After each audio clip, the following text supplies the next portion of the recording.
Alright guys, I'm back for the news. To be honest with you guys, I honestly was worried about Disney when they first got the Star Wars license, but now I'm not anymore, dude. They keep crushing it with almost every series that they've launched so far. It's been interesting, I'll have to say that much. The Obi-Wan Kenobi series hit kind of hard.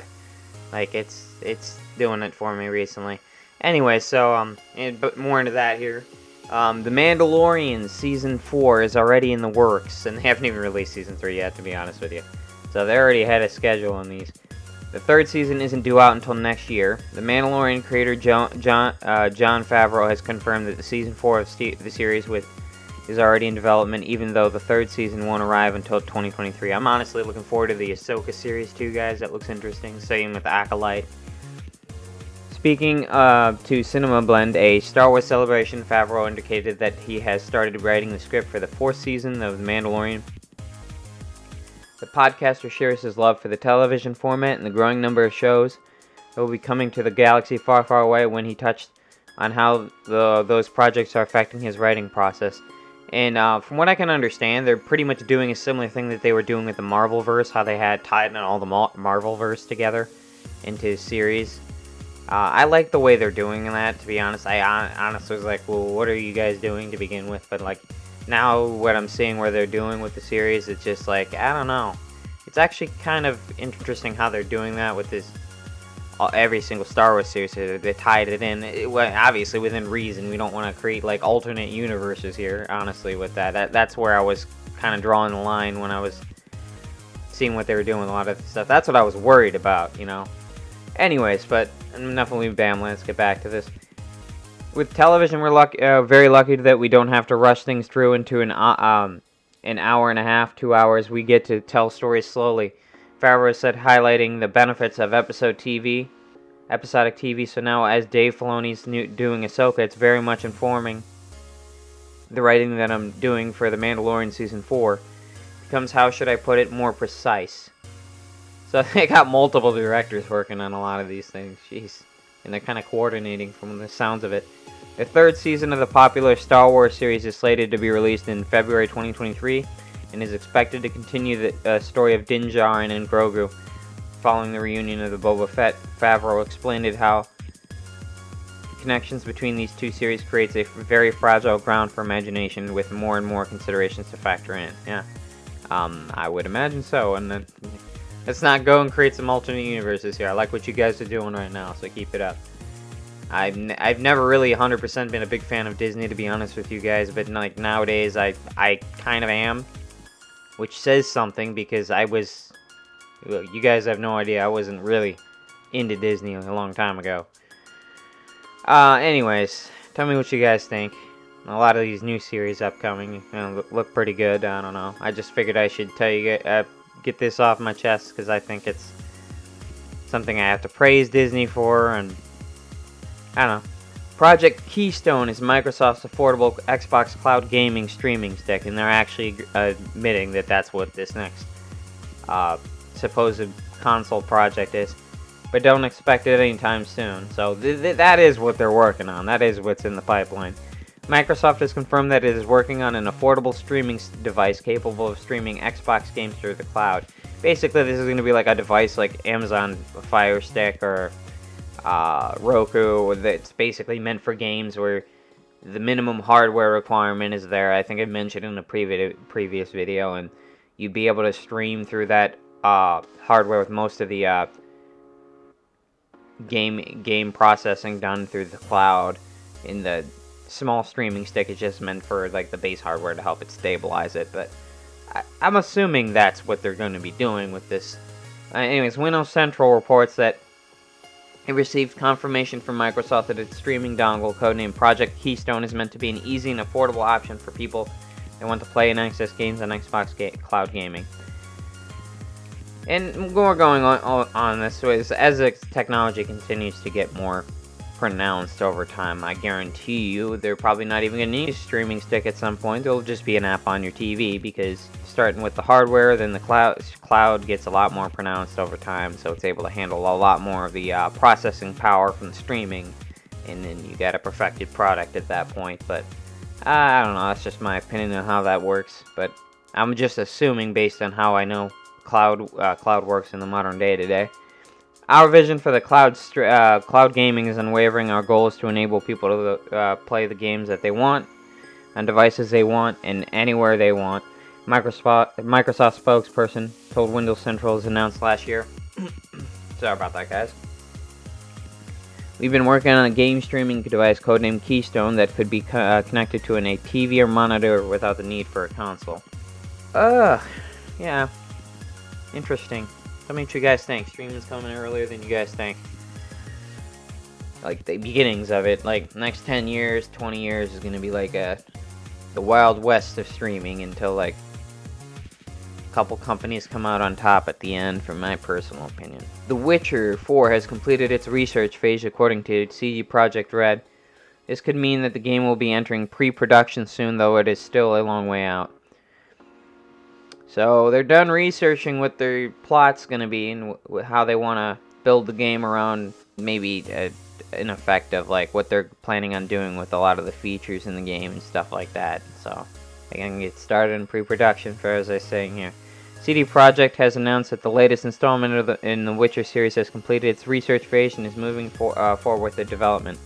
The announcement came by way of polished developers Q1 2022 earnings report, where among other projects, it commented on the status of The Witcher 4 was announced in March. Adam Kaczynski, I'm assuming I pronounced that right. I probably butchered it, though. CEO of CD Projekt Red said, "We are very eager to revisit the universe which has shaped our history to such an extent. We have recently concluded the research phase for the first game in the new Witcher saga, which means that from now on, further development expenditures will be capitalized on our balance sheet.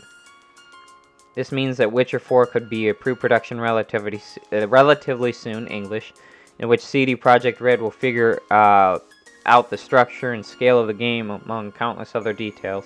I'm actually looking forward to this. I played Witcher 2. I don't think I've ever played Witcher 1, but I played Witcher 2 Assassin of Kings, and I played Witcher 3, although I never actually beat it because I got upset with the choices I made halfway through it. But I could say for certain that both those games are pretty banging. I don't know. Tell me what you guys think. I'm actually looking forward to this. PlayStation suggests it will buy more companies. So both them and Microsoft both are saying they're not done yet. From the last story I've done on Microsoft, doesn't seem like they're done with anything. Buying new studios too, assuming there's any to buy left. But PlayStation has confirmed plans to continue making more acquisitions following its recent SPAC deals. Headlines by the company proposed $3.6 billion buyout of Destiny studio Bungie. PlayStation President Jim Ryan, during an investor QA translated by VGC, Sony isn't... Oh, okay, pause that. Finished yet digging into its pockets to buy more companies, which neither company are, so that doesn't surprise me. I'm assuming if more gaming studios come on the market for purchase, they're going to be snapped up either by one of these two or another company. So it wouldn't surprise me in the least. I mean, I don't know. Ubisoft Classics will bring 27 games to PlayStation Plus Extra and Premium subscribers. The list is here. I'll leave it in the description, as I do with any other stories I put on the YouTubes. But basically, hold on, I'm gonna find the dates.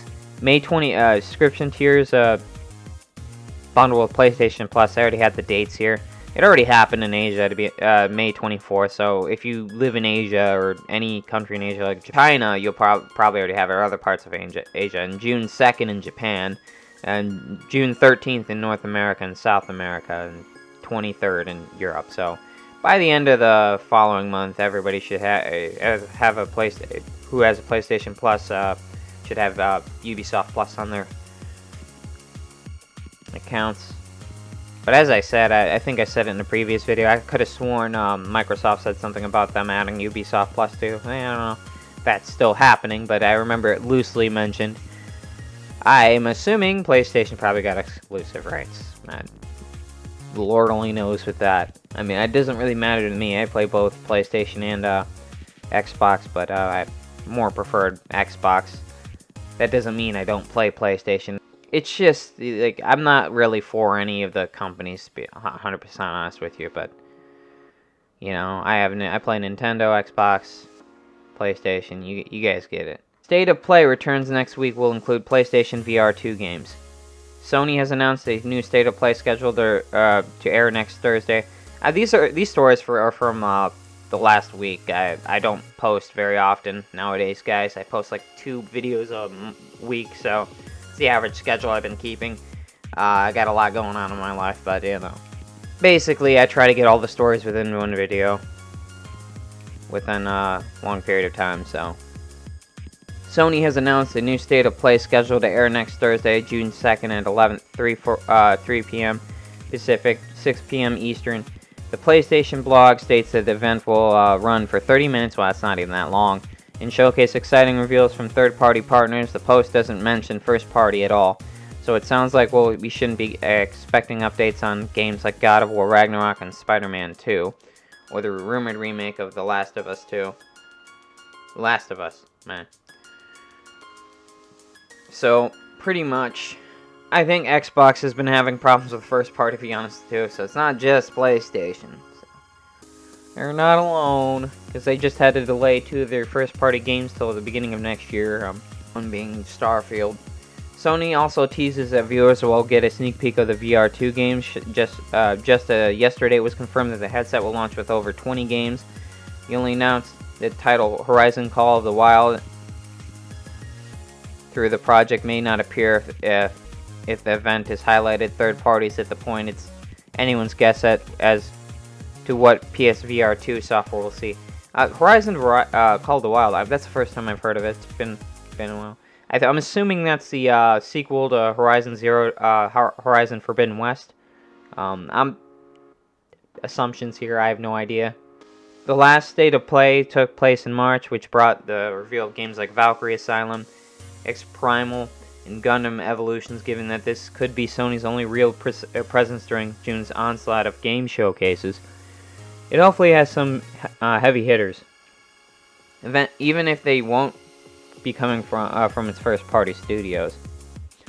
And tell me what you guys think. Looking forward to it. Honestly, I don't think that's such a big State of Play. 30 minutes isn't even that long, to be honest with you. They can only probably show a certain amount of games throughout that time period. But, yeah, I don't know. And the last news for today, Star Wars Jedi Survivor Cal Kestis Quest in 2023. So, the Jedi Survivor game, the sequel to Jedi Fallen Order, is coming out in 2023. This was actually announced a couple days ago. I posted it on my Twitter.